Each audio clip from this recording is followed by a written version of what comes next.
So that covers all the domestic league action for this week. What happened last week, what's going to happen this week. As we said before, there's going to be no K-League Classic games this week because we've got an international weekend. Korea are not yet playing competitive games in the World Cup, although the World Cup rounds have started in Asia. They've got 2 friendlies this week, one against Uzbekistan on the Friday and one against New Zealand on the Tuesday. Although we should probably give a shout out to Mongolia, shouldn't we, as the first team eliminated from the next World Cup. Yeah, I do believe that there are 209 teams in FIFA, and this is the first World Cup that every team has actually entered. And Mongolia have the distinction of being the first one of 209 to be eliminated. So congratulations to Mongolia. Well, I mean, obviously the Uzbekistan match has come on quick after the Asian Cup match, where Cha was pretty amazing, and Son Heung-min scored his 2 goals. I think there's 2 things to note here. Firstly, that obviously Korea knocked Uzbekistan out of the Asian Cup in the quarter-final, and then shortly after that there was a game between the 2 teams under 20-something squads at the King's Cup in Thailand, which involved a little bit of argy-bargy, where an Uzbekistan player knocked out a Korean player twice or thrice. Yes, as opposed to the whole team. Yeah. So they had 2 guys. I think they had 2 guys sent off for GBH. Plus 1 which they just got away with criminal assault. There was some terrible tackles. So clearly there's a bit of bad blood.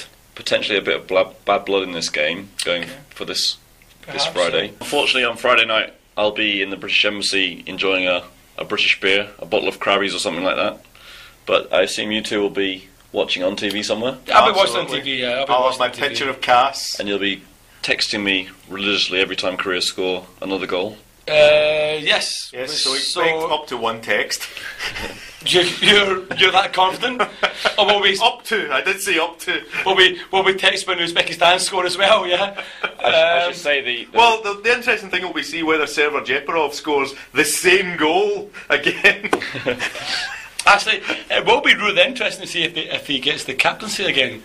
He lost it for the Korea game when they were knocked out. Actually, he lost it in the last group game of the Asian Cup. He didn't play against the Korean team in the Asian Cup. It'll be interesting to see if he retains the captaincy for this final, if they give him like a final swan song like Chadori, or if he's actually lost the captaincy forever.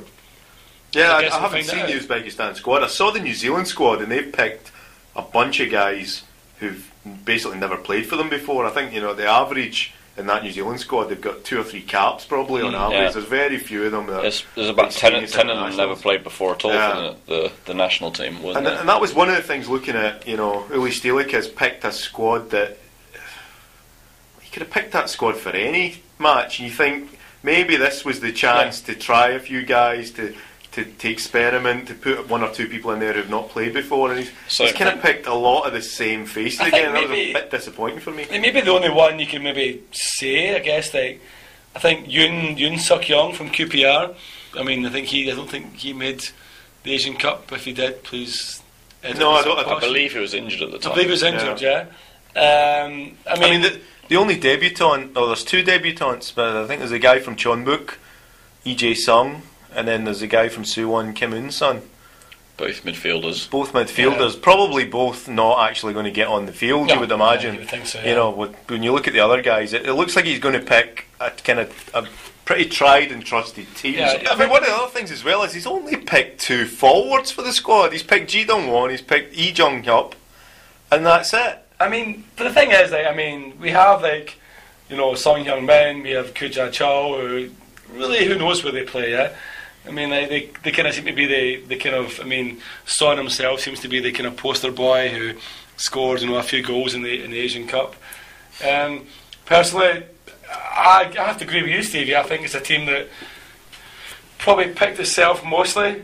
I think not particularly creative, maybe. I think the big news was that Kim Jin-soo, I believe he's the left back from Hoffenheim. Amazingly, Uli had an argument with the Hoffenheim coach about selection, and then suddenly Kim Jin-soo had concussion after his last match and can't travel. Whether there's any truth in that or not, I'm not sure. That's very England, that kind of situation. It is a little bit, yeah. I heard today that there was supposed to be an announcement about 3 o'clock as to who his replacement would be, and then the announcement was that it was unlikely he would be replaced. Okay, so they're just going one man. So I think going one man short. I mean, to be honest, both games are in Korea. I don't think it's a big. Not really, but you think if they've got space in the squad, why not give somebody a try? Put them in there just to give them a bit of experience. He's also dropped a goalkeeper from his Asian Cup squad, right? He's got just the 2 goalies. I guess Chong Sung-was still injured, so he's not bothered to replace him. But I think there were backup names announced for this squad though, so it's a bit weird that when somebody dropped out, he didn't bring somebody in. I could be mistaken in saying that he took No from Suwon to the Asian Games as well. I thought No was like one of the backup keepers at the Asian Games that didn't play. But I think maybe for me the interesting thing is that at the Asian Cup he had 3 or 4 domestic based players, and here he's got 7 in the squad. So it's interesting that this time round Uli hasn't picked Lee Gun-ho. I mean he took him to the Asian Cup. Yeah, I don't think he's had a particularly good start of the campaign. I mean, I know that these teams struggled to qualify for the Asian Cup, kind of only getting there, I think, at the last kick of the ball or so. So it'll be interesting to see. I think it's interesting for all these guys who kind of go to the Middle East or go to China or whatever, because they're probably playing at a lower level of football. So it's trading off. How long can they stay in the international team for? And if you go to Qatar or you go to Saudi Arabia or wherever, you might get the money, but you're not playing at the same level of football. So I notice he's still got Han Kook Young in there, so he's obviously not averse to picking some guys from the Middle East, but maybe he is trying to freshen up a bit. I noticed that there was a comment from him when he picked his squad basically saying he didn't want to make it too easy for people to get international caps. He didn't want to just give them out. He wanted to make people, I think he said there was people who'd played really well in the K-League, but he didn't think that was enough to give them an international cap. So it's interesting to see if he thinks playing well in the K-League is not enough to get you into the Korean squad. Well, you've got Kim Ji-young, who was with Seoul last year, switched to Shanghai over the off-season, and he still made the team. So in the Asian Cup team there was Ha Dae-sung, who's been playing in Beijing for the last 12 months or so. He went there, he got injured, he didn't really play much, and he's not made the squad this time around. I'm not sure if that's because he's injured or not.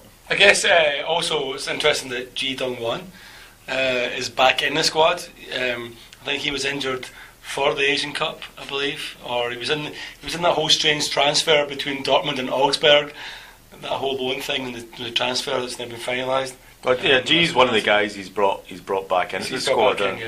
He's still trying different options up front, so he doesn't really have a striker. So he's maybe just thinking, well, I haven't tried G yet. I'll give him a shot and see if it works. I noticed Kim Shin-uk's not in the squad, so I mean, again, is his flush busted? Nor is Park Ji-young. But then, well, who's the top scoring Korean player in the K-League Classic this year so far? Yong Ki-hoon. He's not in the squad, is he? No. But it'll be Yong Ki-hoon. He's got three for Suwon. Three free kicks, is it? Yeah, although he probably he hadn't scored those 3 when this squad was picked. So that's probably he scored 2 against Songnam, set 1 up for Kyle. So he's my man in the match. But yeah, I mean, I think it's a squad that maybe a lot of it picked itself. I'll be interested to see how he goes with it. I mean, his 2 friendlies. One of the things is just he seems to favour the guys based overseas, regardless of whether you wonder if he even watches a lot of these guys or whether he just sees them on TV. Which is very interesting that he favours Kim Jae-hyun, who plays for a team that got relegated from the J-League last season. So these are basically 2 friendlies in the warm-up to the start of the World Cup, 2018 World Cup. The draw for the first group stage of that will be made in July, so he's got a bit of time to tinker around with his squad and find out who he wants to play against the mighty East Timor. Seoul will probably be in the challenge by that point, aren't they? Not by July. They'll be probably still be in the bottom half of the split, but yeah. So we've got 2 games this week. We've got the game against Uzbekistan in Daejeon on Friday night. Friday night, yes. We've got the game against the experimental New Zealand squad on Tuesday at Sangam. Yep. I'll be there. Will you be there? I'm planning to be there, yes. I've got my ticket in the post. I should be there as well. Come along and see us. Come along, say hello. HELLO podcast. It'll be our second live show. So Mark will be there in his silver hot pants, I'm guessing. Are you going blonde or black for the occasion, Mark? I'll be dyeing my hair black, just like Nara, Stephen, so you guys can recognise me, yeah? But the question on everyone's lips is, will the carpet match the curtains? there is no carpet anymore, Paul. It's been gone for a long time. To be honest, there's not much in the way of curtains left anymore either. The curtains are wide open and the carpet was shaved off a long time ago. On that bombshell, I think it's time to wrap up tonight's podcast. I think it's probably more than time to wrap up the podcast on that bombshell. Yeah, I mean, frankly, I've got nothing more to say about it. I'm flabbergasted, to be honest. So basically, this week's live football, we've got Friday against Uzbekistan. We've got Saturday and Sunday. We've got a K2 K Challenge full program. Yep. And then we've got the game against New Zealand on Tuesday. We may or may not have a podcast out for you on Monday. We may do it after the New Zealand game on Tuesday. We're still undecided about that. But given Eland are making their debut this weekend, we've chosen a song which hopefully is going to resonate with Eland fans, who in their Ajuma leopard print are going to look like trannies. So here goes with the Kinks and Lola.